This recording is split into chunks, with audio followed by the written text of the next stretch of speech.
अस्सलाम वालेकुम नाज़रीन, मैं हूँ शनीला अमार और आप देख रहे हैं हमारा यूट्यूब चैनल। नाज़रीन, कल इमरान साहब आ रहे हैं रावलपिंडी जलसा करने, धरना देने, इंतशार फैलाने, फितना फैलाने, क्या करने ये अभी कुछ वाज़ेह नहीं। उनको खुद भी वाज़ेह नहीं कि वो क्या करना चाह रहे हैं। उनकी पार्टी में बड़ी कन्फ्यूजन है। कल आपने देखा उनकी प्रेस रिलीज आई जब नए आर्मी चीफ की तैनाती के ऊपर बड़ा उन्होंने उनको वेलकम किया और साथ ही कहा कि आर्मी चीफ अपना किरदार अदा करे जल्द इलेक्शन के इनकार में।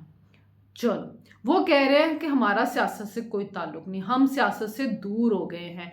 सियासत में जो हमारा किरदार था गैर आईनी था। ये जनाबी अली उनको क्या कह रहे, आ जाओ इलेक्शन करवाओ। फिर सियासत की दावत दे रहे। कभी कहते हैं कि इदारे जो हैं वो सियासत से दूर हो जाए, इदारे न्यूट्रल रहे, इदारों का कोई किरदार नहीं होना चाहिए सियासत में, और कभी खुद ही दावत देना शुरू कर देते हैं। और फिर उसके बाद हाँ, पता नहीं किसने लिखी थी जी प्रेस रिलीज, बहुत गलतियां थी और साहिर शमशाद को साहिर जमशेद लिख दिया हुआ था। आज फवाद चौधरी ने ट्वीट की तो उन्होंने कहा कि जी इदारे जो हैं वो मुदाखलत से दूर रहें, सियासत से दूर रहें, सियासी जमातों को मिल के खुद करना चाहिए। यानी कन्फ्यूजन है, एक कन्फ्यूज पार्टी है जिसको पता ही नहीं हमने क्या करना है। बाहर जगहों पे खड़े हो जाते हैं, इलेक्शन लड़ लेते हैं, कौमी पैसों का ज़िया कर देते हैं और उसके बाद पार्लियामेंट में आना भी नहीं है और पार्लियामेंट लॉजेस पे कब्जे भी किए हुए हैं और उसके बाद तन्हाई भी ले रहे हैं वो। अ, मतलब कुछ समझ नहीं आ रही इस पार्टी की। मुज़ाकरात की दावत इनको मिलती है। आज तो राना सनाउल्लाह ने बड़ी गैर मशरूत ऑफर कर दी कि जी आए, अगर आप इलेक्शन के ऊपर बात करना चाहते हैं तो मैं गारंटी देता हूँ कि शबाशी साहब बनवाशी साहब आपके साथ मुज़ाकरा के। वैसे मियाँ साहब ने तो पहले भी उनके चल के घर गए थे बनी गाला, और शबाशी साहब पहले भी उनको मिसाके मैशत की ऑफर करते रहे, लेकिन वो ऐसी कोई मतलब ढीठ हड्डी हैं जो मुज़ाकरात की तरफ आते हैं, डेढ़ ईंट की मस्जिद बना के बैठे हुए हैं। बस मैं ना मानूं, मैं ना मानूं, मेरी मानो, मैं किसी की नहीं मानूंगा। भाई सियासतदान हमेशा सियासत में लचक दिखाते हैं। सियासत का मतलब क्या होता है? अवाम की खिदमत करना। अगर अवाम की खिदमत करना, मिलजुल के बैठो। सब बैठते हैं, सब बैठते हैं। 90 की दिहाइयों में हमने क्या देखा, एक दूसरे की टांगे खींचती रही सियासी जमातें, फिर वो मिल बैठी ना। जब मुल्क के मसाइल होते हैं तो उसके ऊपर सियासतदान मिलके बैठ जाते हैं ना। आप भी कुछ सियासी जमहूरी रवैया अपनाएं। आप अपनाने के लिए तैयार ही नहीं, ना जमहूरियत पे आपका बिलीव है, ना पार्लियामेंट पे, ना आइन की बालादस्ती के ऊपर। बस मैं से आगे निकलते ही नहीं हूँ। आप इनको चोर डाकू कहते हो। भाई जब जमहूरियत का तसलसल होता रहेगा ना इस मुल्क के अंदर, जो चोर डाकू होगा ना, अवाम खुद ब खुद उसको सिस्टम से निकालती जाएगी। आप गैर आईनी तरीकों से अब छोड़ दें ये काम करने। और वैसे भी धरना जो होता है ना, मरियम नवाज ने भी दिया, बिलावल भुट्टो भी लॉन्ग मार्च लेके आए, मौलाना फजल रहमान भी लेके आए, तो क्या हुआ? हुकूमत तो नहीं तब्दील हुई थी। तब्दील हो तो पार्लियामेंट के अंदर से हुई थी। आप भी पार्लियामेंट में बैठो। फिर अगर इलेक्शन भी होने हैं तो कोई ना कोई फ्रेमवर्क बनाना है, उस फ्रेमवर्क के जरिए ही जो है वो आप आगे चलेंगे। तो हुकूमत ने जो मुज़ाकरात की दावत दी है, ये कोई ट्रैप कर रहे हैं उसको, इमरान खान को, कि वाकई हुकूमत सीरियस है। तो मुझे लगता है हुकूमत सीरियस है। हुकूमत चाह रही है कि देखिए मुल्क की इकॉनमी इस वक्त जो ख़राब है, हमने मुल्क को चलाना है। इस तरह अगर जलसे जुलूस और ये हर दफ़ा इस्लामाबाद के ऊपर यलगार करते रहेंगे तो सरमायाकार यहाँ पे कैसे आएंगे? MBS का दोबारा से देखिए विजिट कब तक रीस्केड्यूल होता है, उसने आना है, इन्वेस्टमेंट लेके आनी है, चाइना ने इन्वेस्टमेंट करनी है। अगर हमारे मुल्क के अंदर हालात अच्छे नहीं होंगे, इस्तेहकाम नहीं होगा और हर वक्त सियासी अफरा तफरी रहेगी तो कौन सा मुल्क आएगा? जाहिर है सियासतदान हमेशा मुल्क की भलाई का सोचते हैं। जब वो हुकूमत करने के लिए जो आए हैं वो भी हुकूमत करना चाहते हैं। और आज तो याद सादिक साहब ने एक बात कह दी है, उनसे सवाल किया गया तो उन्होंने कहा कि जी हो भी सकता है कि जो इकॉनमी के हालात हैं, अगर इमरान खान इसी तरह डिस्टेबलाइजेशन की तरफ रहे और इकॉनमी के हालात बुरे रहे तो फिर आइन के अंदर है कि 6 महीने की जो है वो इमरजेंसी लगा के मुद्दत बढ़ाई जा सकती है। तो अगर 6 महीने की मुद्दत बढ़ गई तो सोचे खान साहब जो वो कह रहे हैं कि अगस्त से हम इलेक्शन का ऐलान कर देंगे, तो ये ना हो कि वो फिर अगले साल 2024 पे चला जाए, फिर आप क्या करेंगे? तो बेहतर ये कि सिस्टम में वापस आएँ और सिस्टम में रह के तमाम जमातों के साथ मिल बैठें और चलें उनके साथ। देखें, आपने 2008 में भी देख लिया था कि आप सिस्टम से निकल गए, तमाम सियासी जमातें थी। बेनज़ीर ने उसको बहुत अच्छा एक डिसीजन लिया था। जब ऑल पार्टीज कॉन्फ्रेंस 2007 में जो अदलिया बहाली तहरीक चली थी, उसके बाद लंदन में ऑल पार्टीज कॉन्फ्रेंस हुई, तो वहाँ पे सियासी जमातों ने कहा कि हम जनरल मुशर्रफ के अंडर इलेक्शन का बाइकआउट करेंगे। तो बेनज़ीर ने आके समझाया सबको कि नहीं, हमें सिस्टम को इस तरह नहीं छोड़ देना चाहिए, सिस्टम से बाहर रह के हम कुछ नहीं कर सकते, सिस्टम में रह के ही जिद्दोजहद हो जाती है। क्योंकि उनको 1985 वाला याद था ना, कि जब उन्होंने इलेक्शन का बाइकआउट किया तो क्या हुआ, गैर जमाती बुनियादों के ऊपर वो और कितनी अरसे के लिए वो पार्लियामेंट से बाहर हो गए थे।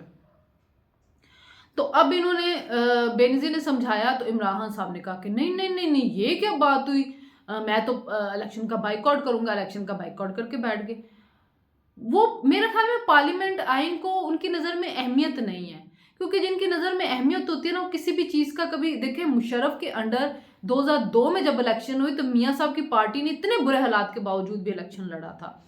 अभी 2018 के अंदर जब उनको हर तरफ से उनको उनका शिकंजा कस दिया गया था, बेटे से तनख्वाह ना लेने के ऊपर उनको नाअहल कर दिया गया, वो फिर भी जो थे वो पार्लियामेंट के अंदर गए हैं।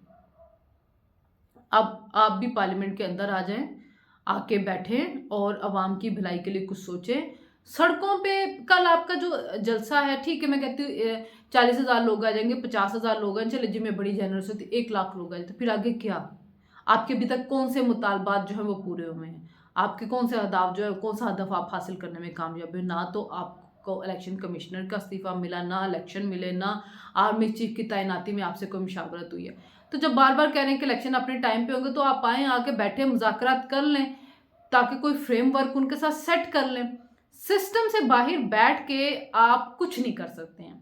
आप प्रेशराइज करना चाहते थे, कोई चीज़ भी आपके प्रेशर में नहीं आई है, और आप शायद समझना शुरू हो गए कि मैं बहुत बड़ा प्रेशर ग्रुप बन गया हूँ।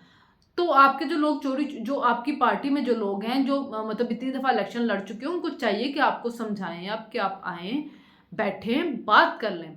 जी कह रहे हैं कि जी जो लोग भी हुकूमत से मुज़ाकरात करते हैं और चोरी छुपे करते हैं, उनको लीडरशिप की तायद हासिल होती है, लेकिन इमरान के रवैये से तो नहीं लगता है कि वो कोई तायद उनकी हासिल होती होगी। ये तो अपने तौर पे करते होंगे। पिछली दफ़ा भी कमेटी एक बनी हुई थी, उन्होंने लॉन्ग मार्च के साथ तय किया कहाँ आएंगे, क्या करेंगे, लेकिन क्या हुआ? अदालत का फैसला भी आ गया और इमरान खान साहब अपना वही लगे, डी चौक जाएंगे, डी चौक जाएंगे। अब अदालत में वो बयान पे बयानात बदलते, कभी कहते जैमर्स लग, कभी कहते मुझे पता नहीं।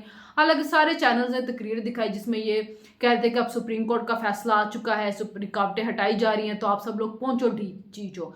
आपको सुप्रीम कोर्ट का ये फैसला पता चल गया, रुकावटें हटाई जा रही, ये पता नहीं चल रहा कि सुप्रीम कोर्ट ने बाकी क्या फैसला दिया था।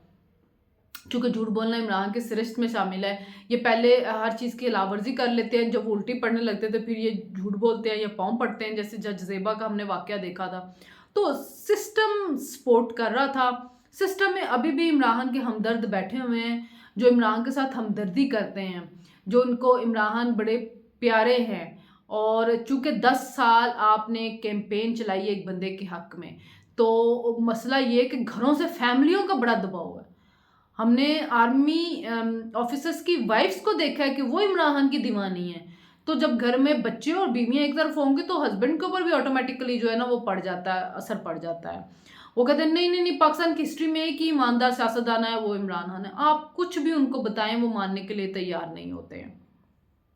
कल अब आज देखे ना, ख्वारी है ना उनको, कि कभी उनका वो कह रहे हैं कि यहाँ जलसा कर लें, कभी कह रहे हैं यहाँ स्टेज उठा के ले, जब रहमानाबाद में उनको कोई जगह दे दी कि वहाँ पे चले जाएं, कभी उनको कह रहे हैं कि यहाँ पे हेलीकॉप्टर उतारे, कभी वहाँ पे उतारो, फिर कह रहे हैं डीसी इंडिया ने कल लिख के दें कि जनाब आप कोई दंगा फसाद नहीं होगा सरकारी इलाकों में। इमरान लिख के नहीं देने के लिए तैयार। फिर बार बार एजेंसियां भी कह रही हैं आपके अपनी इतलात के कोई दहशतगर्दी की कार्रवाई हो सकती है, अगर वाकई कोई दहशतगर्द तंजीम इससे फ़ायदा उठाने देती तो आप क्यों लोगों की ज़िंदगियां खतरे में डाल रहे हैं? खिताब करना ना आपने, आप एक जलसा ही करना, और आपको एक ही दिन के जलसे की इजाज़त मिली है।